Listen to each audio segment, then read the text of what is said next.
Eve, and we've never welcomed a new year more. We will get into that, of course. You ain't lying My name's about that. Kim Jones. I'm in for Kay Adams, alongside Nate Burleson, Peter Schrager, and Kyle Brand. What's up, Kim? How you feeling? I'm so great, and it's time for the... Let's get right to our own Tom Pelissero for the absolute latest news. Tom, the Bills have already guaranteed themselves a home game in the wild card round, and they got some more good news yesterday. Give us the details, Tom. That's right, Kay. The Bills will be permitted to have a limited number of fans at their stadium for their first home playoff game since 1996. Through New York State, the club has been granted permission to host 6,772 fans for that game, which will be on either January 9th or 10th. All of them will be required to obtain a negative COVID test through the NFL's testing partner, BioReference Laboratories, at a reduced cost. It's part of a pilot program for reopening New York businesses safely, according to Governor Andrew Cuomo, who will be one of those fans in attendance and testing negative for that game. Kim? Thanks so much, Tom. We'll check back with you later in the hour. I did see some of that conversation yesterday, Andrew Cuomo and the Pagulas, Kim and Terry Pagula, and he did say he's going to be there. So the governor will be in attendance among those several thousand people that are at least good news, right? It's great news. I mean, the Bills will have fans in the stands, but before we get to the wild... I'm sorry. I apologize. Before we get to the wild card round. Sure. Wild card round challenges me on December 31st. Let's get some sounds from Tua. Have you ever played in snow before, and what was that experience like? Because there could be some snow on Sunday. I've never played in snow. Yeah, I've seen snow. I've got to play with snow a little bit. That was in Alabama my freshman year. It was snowing there. They said it snows like every 4 years there, so I was lucky.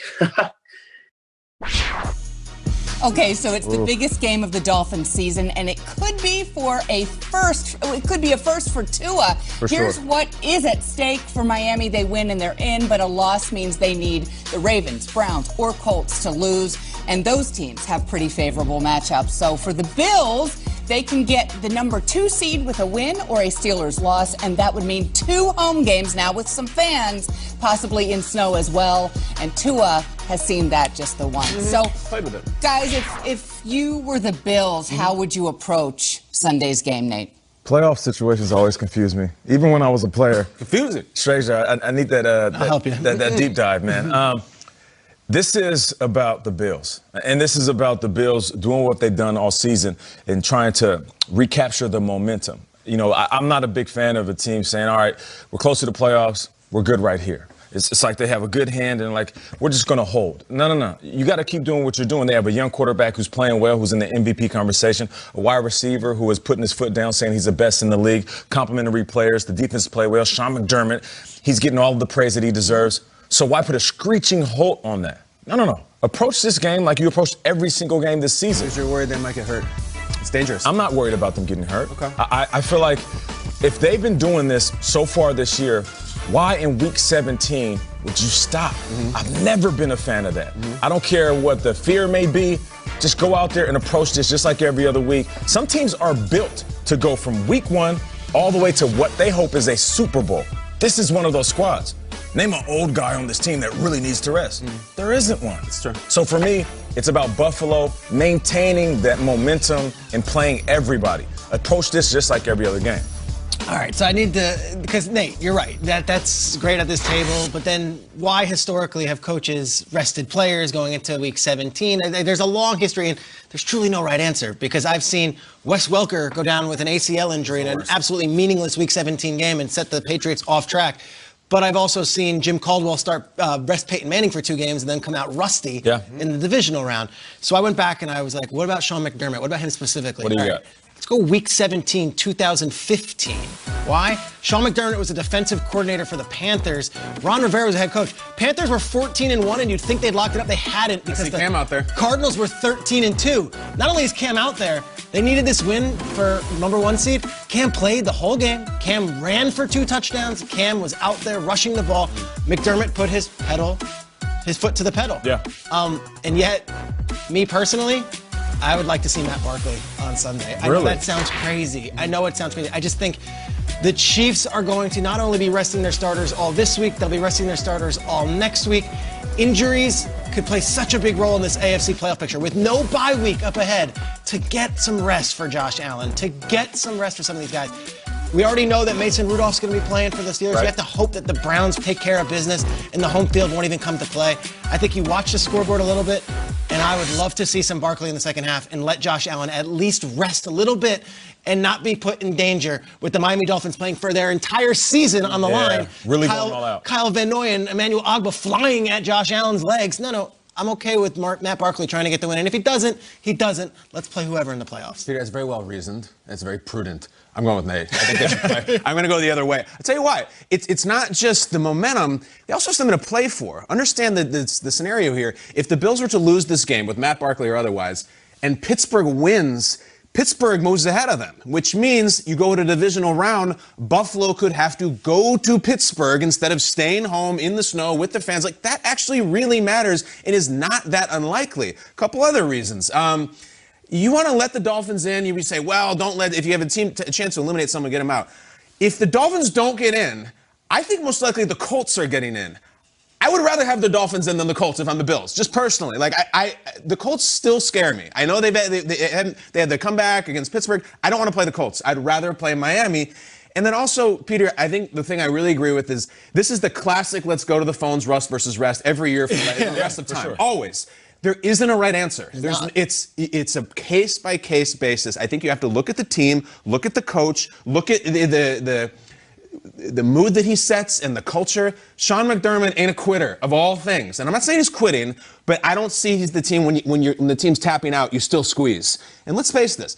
If you take away the Hail Mary loss, the Bills have won 9 games in a row. Their last loss was to the Chiefs. 9 in a row. So, I mean, they have not been truly old-fashioned beaten in 2.5 months. Keep going. Knock the Dolphins out. And to your point, that ain't Ben Roethlisberger right there. He doesn't need to rub some dirt on it. That is a child in the NFL with exuberant childlike energy.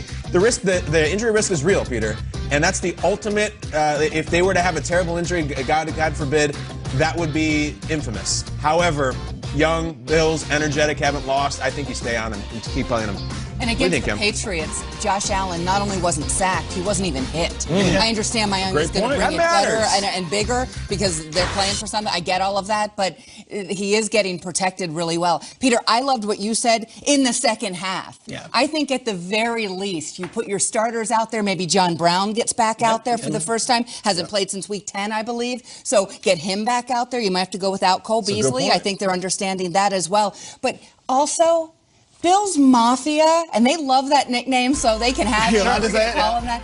They absolutely deserve to see this team. It might be 6,000 of them, not even that, but they deserve to see this team play. And you know what? This Bills team deserves to hear some of those cheers. Sure. And I think it would be very cool, at least for a half, to see that in effect at Bills Stadium. I know I'm really looking forward to covering that game. And to Kyle's point, say they go out there, right, and the Bills blow out the Dolphins.